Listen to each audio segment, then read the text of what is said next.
so much for coming. Great turnout. We don't normally have 100+ people for my office hours. Really grateful that you're all here. Really looking forward to this conversation and hearing from you. I obviously, our office has been back and forth with a couple of you, I think, on this. So I understand you've got a presentation that you want to walk me through, which I look forward to. A couple of things that I think many of you know, these are open office hours. So I've got about a half hour to go through the presentation. I'm happy to give you our thoughts and discussion, and then I want to keep this conversation going. There are some other people here that want to see me about some other personal matters, so we're going to keep this to about a half hour. If there's some time still, we can push that a little bit, but I want to be responsive to other people that are here on other issues as well. But really look forward to continuing this conversation today and continuing this going forward after I get a better sense of where all of you stand in some specific areas of suggestions. So, and Tracy?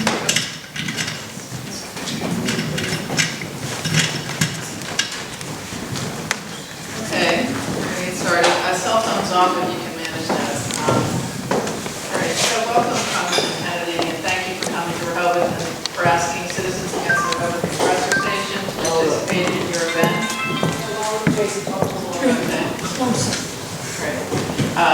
We are a citizens group, 1,000 and growing, whose purpose is to stop the compressor station cited for our town. We believe the compressor station threatens our health, our safety, and our livelihood, as it has done elsewhere, and we're looking to you and our Governor Baker to stop Spectra Energy's last fling for greed, and to stop the compressor station and the Access Northeast pipeline, of which it is a part. So that's just an overview. We're just going to blast through it. Okay. There are two examples of Spectra's vision for the compressor station here. The site borders the towns of Attleboro and Seekonk on a parcel of land in Rehoboth, south of Oak Hill and north of Tremont Street and east of Cross Street. The access road would be from the south on Finnegan's Way. The areas in pink are parcels of land already owned by Spectra. The remaining 120 acres that they are in the process of acquiring. The site is highly prized owing to its proximity to the existing G5 and G1 Algonquin lines already owned by Spectra, to which they would install connector pipes into the compressor station. The G1 travels southward ultimately to a proposed LNG facility in Acushnet, Massachusetts, who are being asked to host two enormous football field-sized liquefaction plants 18.5 stories high. From Acushnet, the gas would travel to a proposed compressor station in Weymouth, and from there to Canada for export. Spectra will effectively be patching in new pipelines connecting to old pipeline infrastructure as a quick and relatively inexpensive means to their ends. We do not need this gas. It's not for us.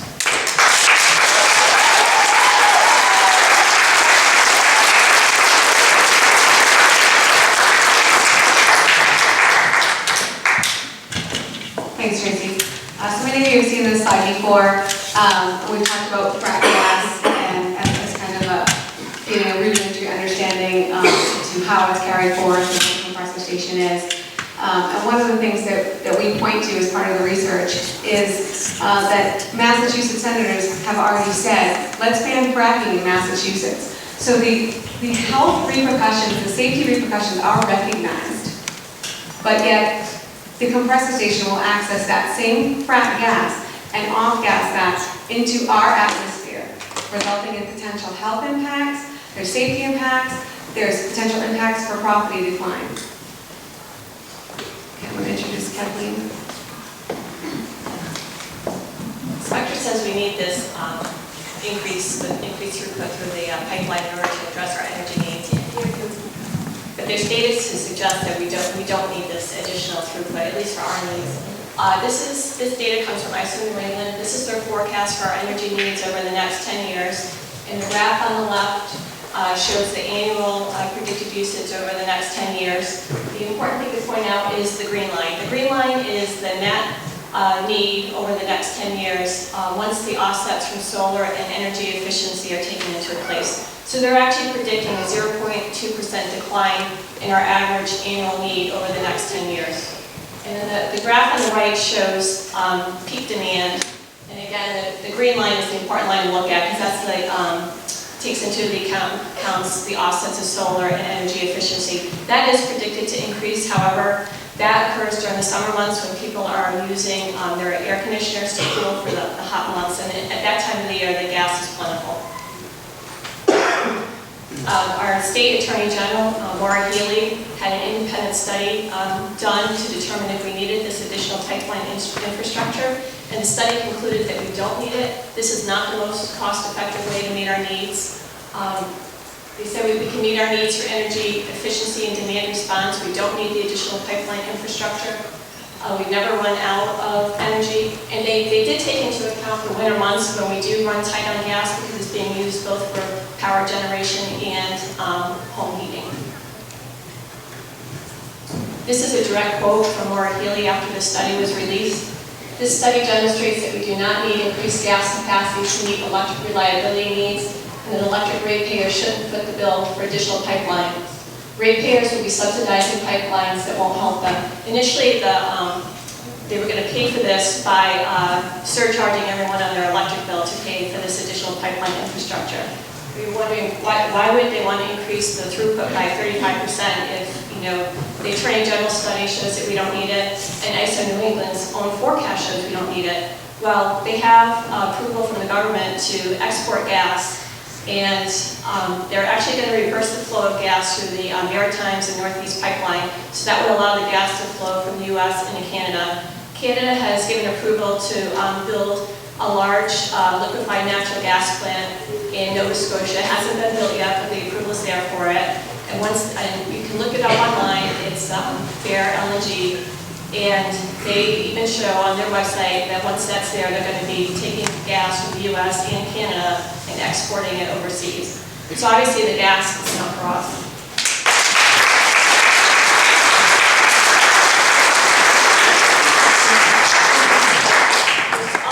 This slide shows the lines on the distribution side. With the natural gas, there's the transmission lines that transport the gas, across state lines to get from point A to point B.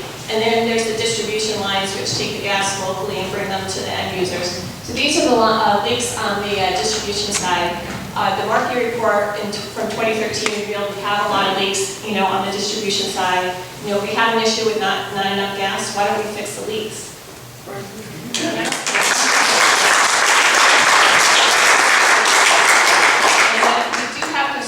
Safety. The Algonquin pipeline is over 60 years old.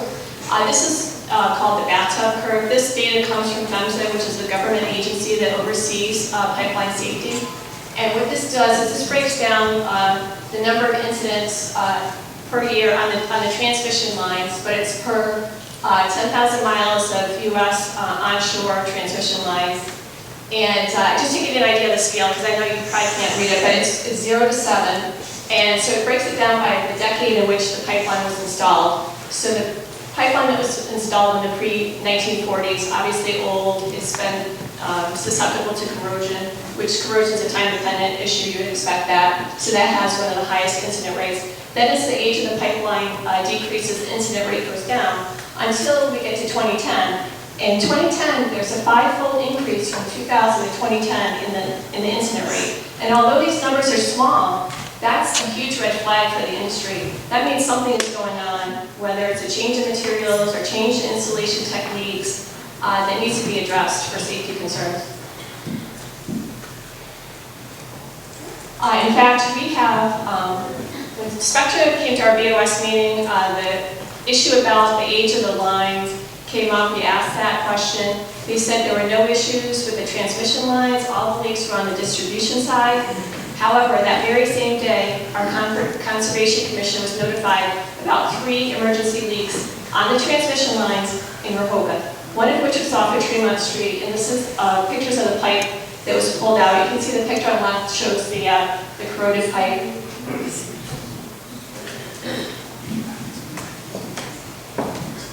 Thank you.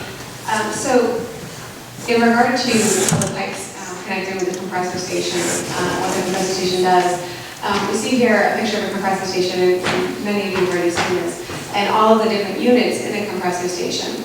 One of the concerns that we have with the compressor station is that it will emit toxins. And those toxins will come out of what you could call a smokestack that emits, during blowdowns. And these are periodic. They can happen one time a week. They can happen 2 times a week. It's when it needs to happen. So as the gas is moving through the lines, pressure builds up. And if you don't put a compressor station every 40 to 100 miles down the line, you can have a burst pipe. If it ruptures, that's dangerous. Everybody knows that. So the compressor stations are needed, especially if you're going to put 35% more gas through.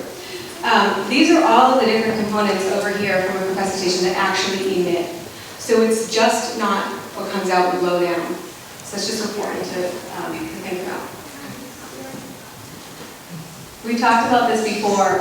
There's serious health effects that are related to the toxins that are emitted in the VOCs, the particulate matter that are emitted from compressor stations. They're documented and they're quantifiable. So we talked about this before, so I won't spend too much time on it, but we have noise pollution, and then we have all kinds of air pollution, pollution from burning, released pollutants, and non-combustible.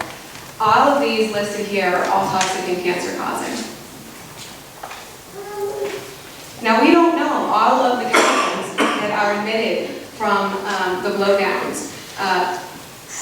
They don't have to release that information. But what we do know is that these 10 are there. And we've talked about formaldehyde. Formaldehyde does not come out. Formaldehyde comes out, is formed when the methane is emitted and touches the ground and it's hit by sunlight. Formaldehyde, as we all know, is linked to various illnesses and cancer. Benzene, as we talked about, studies have proven benzene is linked to a variety of illnesses and childhood leukemia.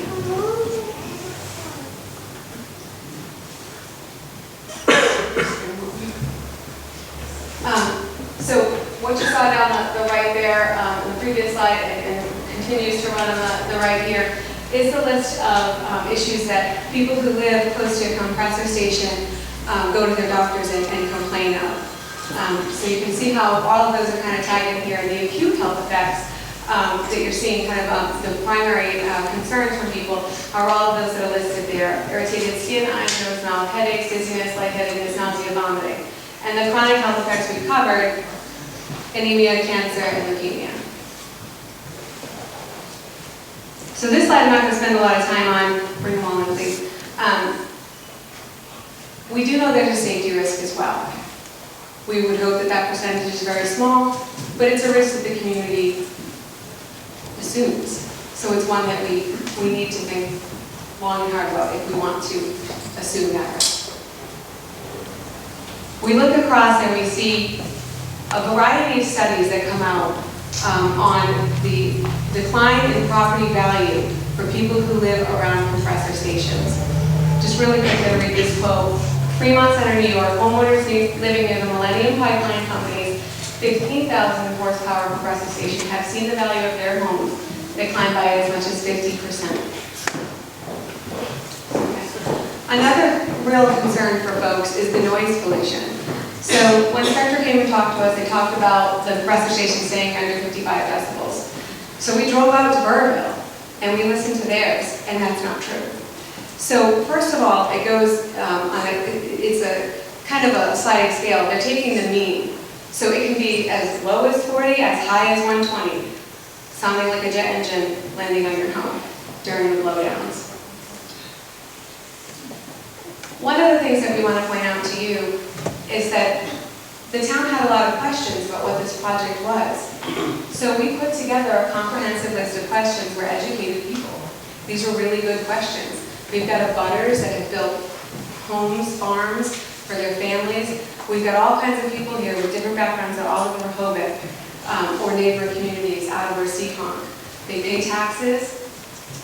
They have concern about what's coming into their neighborhood. 82 questions we presented them with. Let's flip and see how many they answered. The highlighted are the ones they didn't answer. That's right. Let's do one more flip. All they have to do is check a box. Our town is just a check in the box. That's it. And we're just a check in the box to that regulates them. Anyone can access it through the online publication. It's their pre-filing forms. And I just grabbed an excerpt out of there, you can see that there. All we are is the blip that says on September 26th, they talked to the Rehoboth Board of Selectmen. How many questions did they answer? None. So, we're taxpayers. We're not entitled to know what's going on. We're a check in the box land, and what you can't see here is our cemetery. But who are we as a community? We're the oldest community in Massachusetts. We're a historic town. We are the birthplace of public education. We're beautiful. I can't see the slide, but it's beautiful.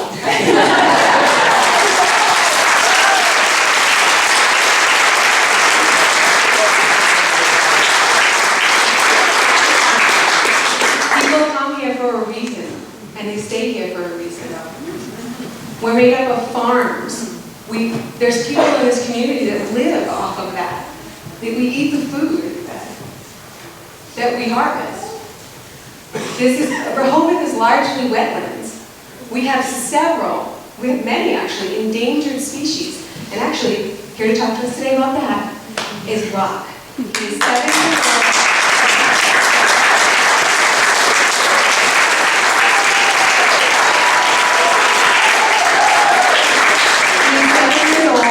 Goes to Palmer River Elementary. Just want to read the list of the endangered species. Marble salamander, four-toed salamander, spade-foot salamander, wood-toad, and turtle.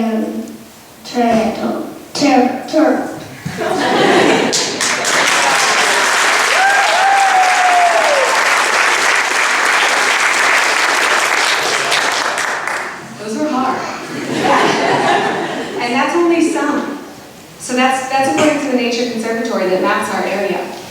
So that's a concern. So, we're a community. We're looked at by Spectra like a farm community. We're educated. We have 12,000 people, 3,000 families, thousands of children. So you can't read this here, and that's sad, but this is an American injustice. Yes, it is. If this is an injustice, we have no vote. We're told by Spectra that the state has no vote. We're told the municipality has no vote. We're told this is a done deal. There's no vote, we have no information, yet we take on all of the risk. How is that right?